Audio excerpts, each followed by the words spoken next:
Assalamualaikum warahmatullahi wabarakatuh. Perkenalkan, nama saya Sajar Madia Ibrahim, mahasiswa Universitas Musim Bruton, kelas pengembangan Mata Naue, program studi PGSD semester 5. Sebelum kita membahas tentang konsep makhluk hidup, kita sedikit membahas tujuan kita mempelajari pembelajaran IPA di SD. Tujuan kita mempelajari pembelajaran IPA di SD agar kita tahu lebih banyak tentang fenomena-fenomena apa yang terjadi di dalam kehidupan kita sehari-hari. Baik anak SD ataupun orang dewasa harusnya bisa tahu apa itu pembelajaran IPA. Selain kita mengetahui tentang ilmu ilmiah, kita juga bisa memahami rasa tentang diri sendiri. Ilmu IPA dapat juga memberikan pedoman bagi anak-anak dalam menyikapi fenomena kehidupan dan alam sekitar secara baik, bijak, dan ilmiah. Sesuai namanya, IPA adalah ilmu pengetahuan alam.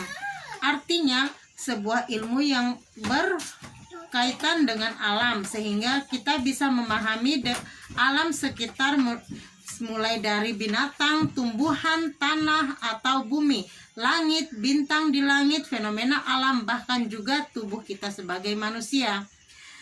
Nah, di sini kita juga akan mempelajari tentang konsep makhluk hidup. Makhluk hidup itu mencakup semua makhluk hidup yang ada di muka bumi, seperti manusia, hewan, dan tumbuhan. Itulah bagian dari makhluk hidup.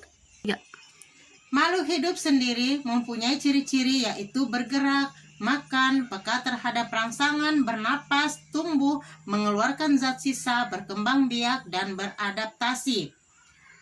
Semua makhluk hidup yang dapat bergerak, hanya saja ada satu makhluk hidup yang tidak bergerak dengan bebas, yaitu tumbuhan. Tumbuhan bergerak sesuai arah matahari. Hal itu dilakukan matahari merupakan bagian dari fotosintesis. Sedangkan manusia dan hewan dapat bergerak bebas atau berpindah tempat dengan alat gerak yang dimiliki. Alat gerak pada manusia dan hewan dapat membantu mereka dalam melakukan gerakan atau berpindah tempat. Makhluk hidup juga membutuhkan makan. Makanan dan air merupakan kebutuhan utama bagi makhluk hidup. Makanan itu sendiri mempunyai fungsi menghasilkan energi, mengganti sel-sel yang rusak dan diperlukan untuk melakukan pertumbuhan. Sementara air mempunyai fungsi sebagai zat pelarut